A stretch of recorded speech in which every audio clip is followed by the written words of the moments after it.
Surveillance and cybersecurity remain a top concern on Capitol Hill, tackling the president's infrastructure plans and the upcoming battle over school choice. All that and more right here on Politics and the People.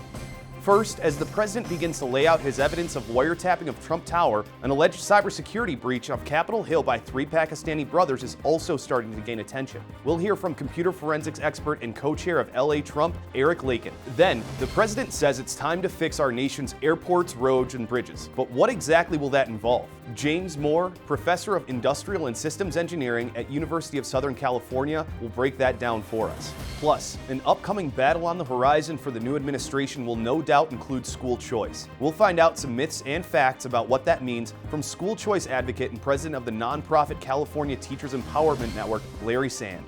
I'm Michael Deary. You're watching Politics and the People.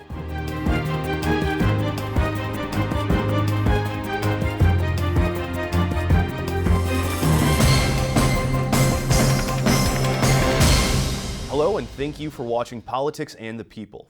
FBI Director James Comey testified on Capitol Hill this week that he has not seen evidence of wiretapping of Trump Tower, but that did not put the story to rest.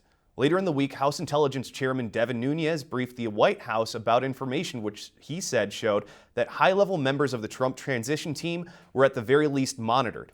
All this comes as another investigation gains growing attention about three Pakistani brothers, Imran, Abid, and Jamal Awan, who allegedly stole servers and hard drives from members of Congress. With me to unpack all this is computer forensics expert and co-chair of the LA Trump is Erik Laykin. Erik, you've worked with the FBI in the past, correct? Yes, we've helped. Can you tell me about your experience working with the FBI and the intelligence community? Well, there is a very close cooperation between the private sector and the public sector.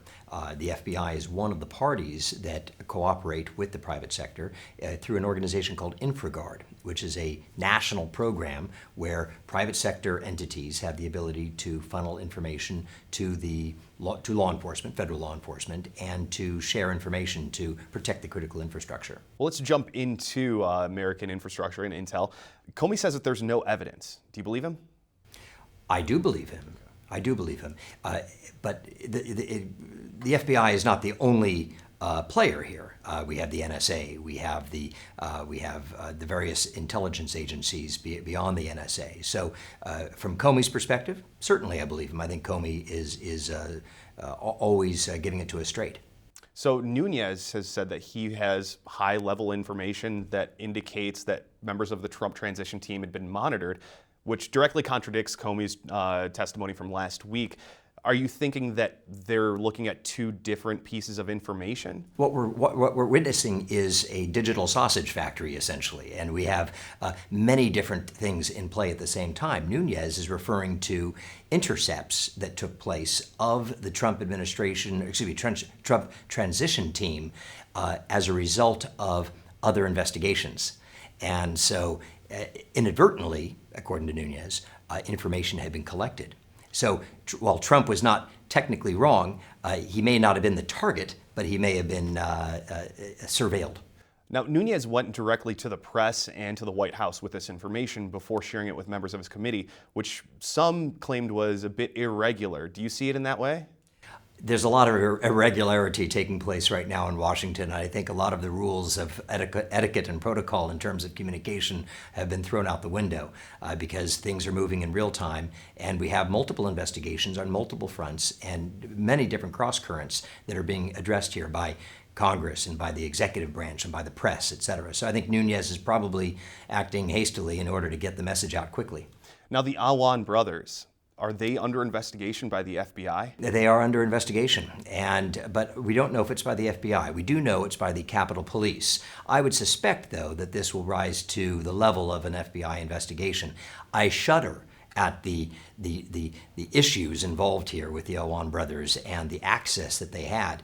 Just even if they did nothing wrong, how about nepotism? And the three brothers and one of their wives, all working for the Congressional Democratic Caucus, and having access to servers and emails and systems and even confidential data from some of the key committees, like the Select House Intelligence Committee. I shudder at this. It's frightening. For our viewers at home who are unfamiliar with this case, can you give us a quick overview of what they were fired for and what the allegations are? Well, currently the allegations are that they had potentially taken hardware and software off premises, potentially even sold some of this hardware. There's possible allegations of issues related to their salaries and to potentially moonlighting and this sort of thing. And it raises questions. Of course, one of the brothers had a criminal history and had a personal bankruptcy. They were running a separate business on the side in the automotive field, a used car lot. I question how it's even possible that our security infrastructure has allowed these sorts of individuals and these sorts of security lapses to take place when we've spent hundreds of billions of dollars since 9/11 on security, particularly IT security. Do you think it's likely that they had access to sensitive information and took it with them when they left? Well, there's no question that they had access to sensitive information. And it doesn't have to be classified information to be sensitive. Let's see what happened with Wasserman's emails and how these weren't classified, but they were sensitive, and they essentially brought down the campaign of Hillary Clinton. So you don't necessarily have to have classified information to have damaging information, and certainly they had access. What they did with it, we don't know. The investigation is ongoing, and so far the investigators have been pretty tight-lipped. What are the possible implications for national security? Well, the implication for national security is that one of these individuals could have blackmailed a member of Congress, or could have sold information for personal profit, or perhaps to state actors who are working against the interests of the United States. This is serious stuff, and if there's anything that we have learned, at least in the corporate world, where I spend most of my time conducting investigations, is that it's the insider threat that is the most dangerous and most damaging. And of course, we've seen this with Snowden and with Manning and these folks who had access, legitimate access, but then abused that access. There's a former intelligence community member, George Webb, who has a YouTube channel, and he's elucidated a few theories about what might be behind this, and he is pointing the finger at perhaps Hillary Clinton herself. Do you think that there's any validity to his claims? I've reviewed Mr. Webb's ongoing series, and while I think they're certainly interesting and he has a few points to be made, I would reserve judgment on that, and I would take a very conservative approach in terms of the background of the investigation and what the true issues and causes were. So I wouldn't subscribe to Mr. Webb's position, not quite yet. Now, in terms of cybersecurity as a whole, what can the U.S. do to prevent leaks, I suppose infiltrations like this in the future? Is there anything that we can do? Well, I think a lot of it has to do with awareness. We have folks in Congress who are making decisions about data who really don't understand data. Data is the lifeblood of the world economy today. Cash is now data. Everything's electronic. And therefore, we have to take this much more seriously as a nation. And the federal government, in certain pockets, they do, and we have some of the brightest and top engineers in the world working in the federal government. But we also have to have leadership that knows that they need to orchestrate a global and cohesive and holistic approach to data security nationally for our nation's protection and for our protection as citizens, because there are bad actors around the world looking for ways to get into U.S. systems and to compromise our technology, our trade secrets, and certainly our government secrets. This has been fantastic. Thank you so much for joining us. Hopefully we can have you on again to discuss these issues further. My pleasure. Thank you for having me. Absolutely. Coming up, the president's $1 billion infrastructure plan. He says it's necessary, but is it feasible? Vice Dean of the USC School of Engineering, James Moore, tells us what we can expect and when we can expect to see this initiative get off the ground next.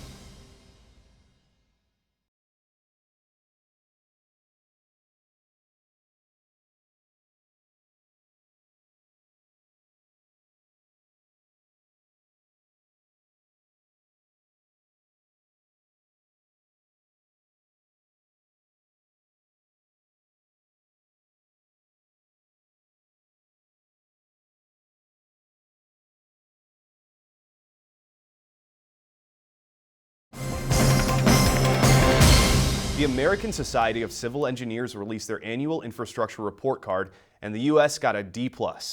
One of Trump's biggest campaign promises was a 10-year, $1 billion infrastructure modernization effort that received support from both sides of the aisle. As budget debates start to heat up, we'll soon see if he's able to follow through. Vice Dean of Academic Programs for the USC School of Engineering joins us. Jim, just how bad is the U.S. infrastructure right now?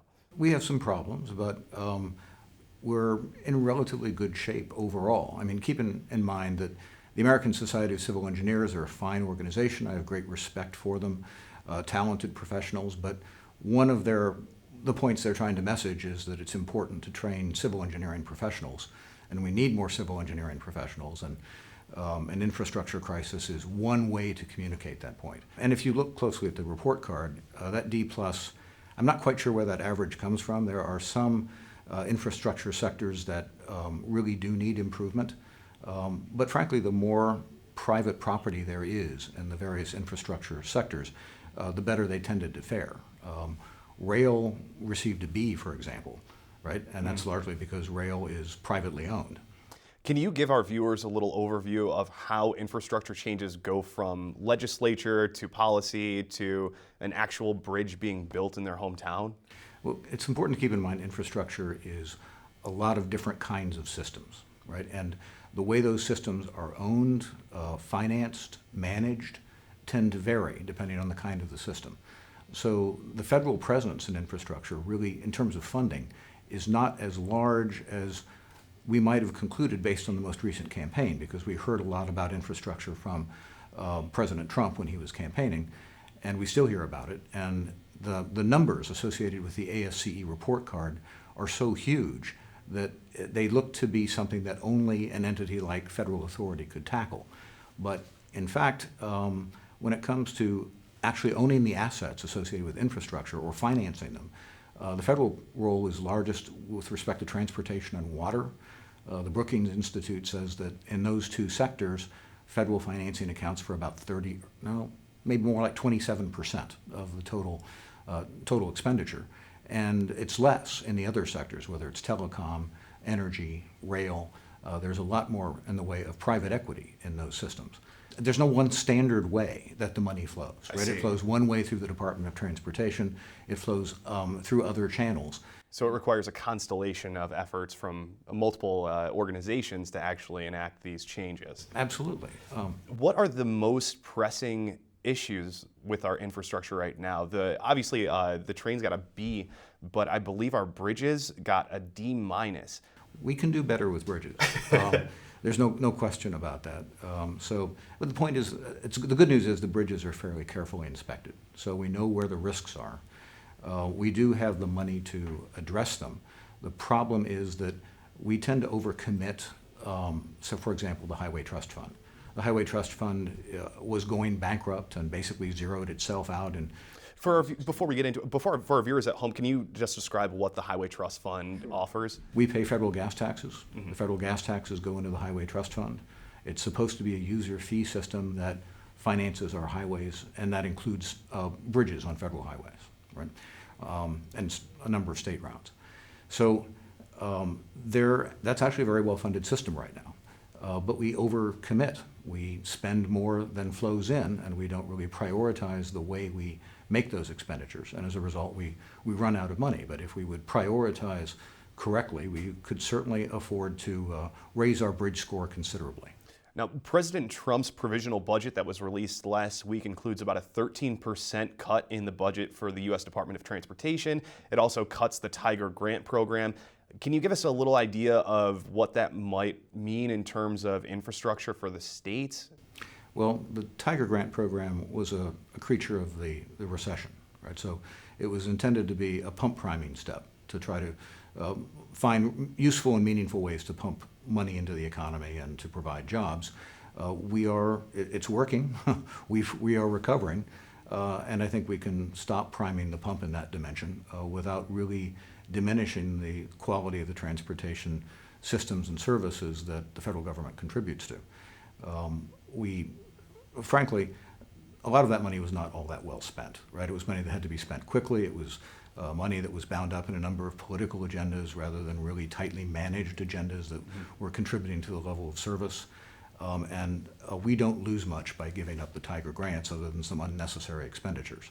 Some of the other changes in the president's proposed budget, he zeroes out new rail starts nationwide. So unless there's already a rail system, an urban rail system in the pipeline, it's basically off the table for now.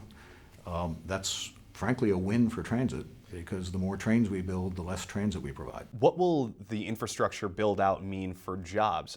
Former President Obama had, of course, the shovel-ready jobs initiative that was seen by many as being a sort of example of pork barrel politics, where a lot of the money sort of wound up in limbo. Do you think that this infrastructure plan, this $1 billion 10-year infrastructure plan, will lead to more jobs for Americans? I expect that it will. It's an important, if we look at infrastructure nationwide, it maybe infrastructure employment maybe accounts for 11% of the total U.S. workforce. So it's a non-trivial share of the number of jobs that are out there. There's all of this locally funded infrastructure, and the president's plan needs to find a way to correctly incentivize local expenditures. And that's difficult to do because localities are different. Very frequently we've got infrastructure funded at the local level by property taxes or other general purpose funds that are competing for critical services like fire and police. And it's not unusual to see maintenance for physical plant pushed back, because if you forego maintenance now, it's a little less obvious, right? I mean, it's not really apparent to the voters what's happening. So for the president's plan to work, he has to find a way to improve the quality of decision-making at the local level. And frankly, I think, well, it's going to have to play out, but from an economic point of view, I think the tax credits that he's proposed as a way of focusing infrastructure planning or infrastructure funding make excellent sense. Jim, thank you so much for joining us. Hopefully we can have you on again to speak about this further. My pleasure. The debate over school choice has inflamed tensions on both sides of the aisle as parents, teachers, and activists grapple with our aging school system. Larry Sand, president of the California Teachers Empowerment Network, gives us an overview of what people on both sides of the debate are looking for and how they might be able to find some common ground next.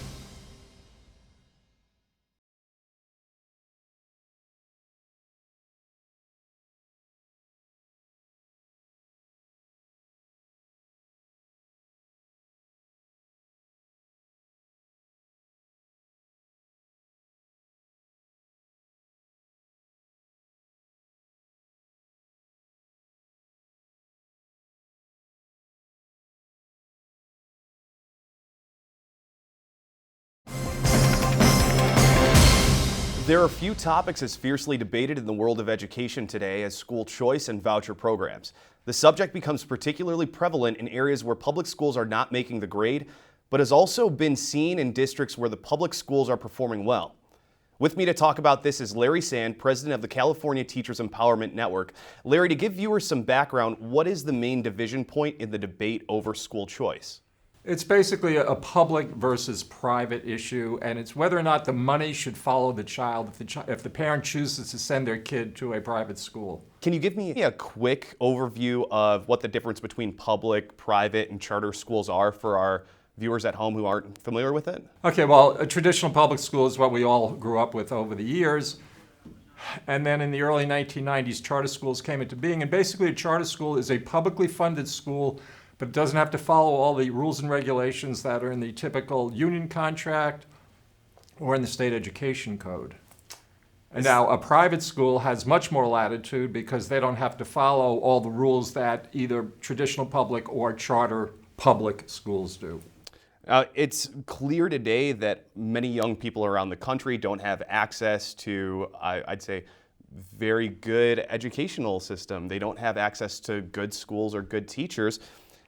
How did that happen? How did we get here? Well, that's a very long story, but public schools are not what they used to be for many reasons. One is, I think, the teachers' unions, who have something of a stranglehold on education in most states. And this is one of the reasons why we need more choices for parents, because we have what's called a zip code monopoly education system in this country. And basically, traditionally, we're stuck sending our kid to the school down the street. And it doesn't matter if the school is good, bad, or indifferent. Now, rich people, people with money, don't have to do that because they can send their kid to a private school. But what about middle-class people and poor people who can't afford to send their kid to a private school? They're stuck with that school down the street, and it's not fair. You mentioned teachers' unions. How do they factor into this debate? Well, teachers' unions, more than any other single group, are opposed to any kind of privatization because private schools are not unionized. It's very difficult to unionize private schools, which tend to be one-offs. School districts cover hundreds of schools or even thousands of schools in the big cities. It's much easier to organize them, but private schools are one-offs, and they can't go run around and organize each private school. Therefore, they do not like any sort of public funds following the child to a private school because then they're losing teachers, they're losing money. Are there any circumstances in which a public school might be forced to offer school choice? How does that work? Well, schools don't offer it. It's a political decision, and we have, I think, 31 states offering 60 different programs now. And it's always tough, but the good news is that there's no backtracking. Once a choice program comes into being, they don't get rid of it. It keeps on going, more choice, more choice, more choice. That said, it's very, very slow because there are only about, I think, there are less than 1 million children in private school, private choice programs throughout the country. I mean, the good news is that it's growing. The bad news is that it's growing very slowly. With 60 different programs spread out over 31 different states, is there any chance that the federal government could help, come in and make that a little bit more efficient, provide some guide frame for providing a more, equal application of these programs? Well, it's interesting you use the word federal government and efficient in the same sentence. That is an oxymoron. I would. No, I mean, I think Betsy DeVos is. I'm thrilled that she won because she's very much pro-choice. But as she rightfully says, we need to leave this to the states. And the federal government really does not have much of a place other than to maybe cheerlead or, I don't know, maybe they can fund studies or do something, frankly, innocuous. I don't think it's a good idea to have the government in D.C. dictating what 50 different states do. It's a state-by-state issue. Now, do you mind giving our viewers at home just a quick overview of what some of the benefits and drawbacks of a school choice program would be? Well, the only negative school choice program I know of is in Louisiana, and that's because there's so much regulation and they're still working the bugs out there. But basically, school choice is a good thing. It's, when you go out shopping, you pick your favorite supermarket to go to. You have a choice. Why not? Why don't we do this in schools? The school choice antagonists are very fond of saying that, you're hurting public education. Yet Greg Foster of the Friedman Foundation, which is now EdChoice, looked at 33 studies and found that in 31 of those studies, public education improved where there was where there was school choice. One study showed no difference, and actually one study did show that public schools were hurt where privatization came in. But I'll take 31-1 any day. And why does this happen? Why are public schools getting better? Because competition works, even in education. Thank you so much for coming through. We appreciate you talking about this subject with us. Hopefully we can have you on again. Okay, well, thank you for having me. Absolutely. Hearings continue for President Trump's Supreme Court nominee, Neil Gorsuch, confirmation hearings for cabinet attorneys general, and a public broadcasting budget hearing. All coming up next in the week ahead.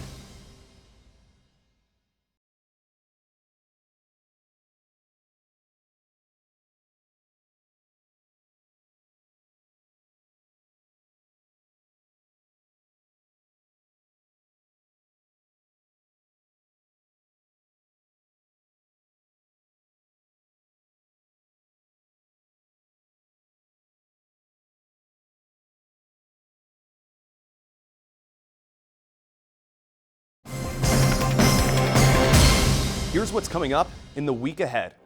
On March 27th, the Senate Judiciary Committee will hold another hearing to examine the nomination of Neil Gorsuch for Supreme Court. Gorsuch sailed through his first round of confirmation debate and is expected to reach the required 60 votes for confirmation. Also on March 27th, the Senate Judiciary Committee will hold hearings to consider the nominations of Rod J. Rosenstein of Maryland to be Deputy Attorney General and Rachel L. Brand of Iowa to be Associate Attorney General.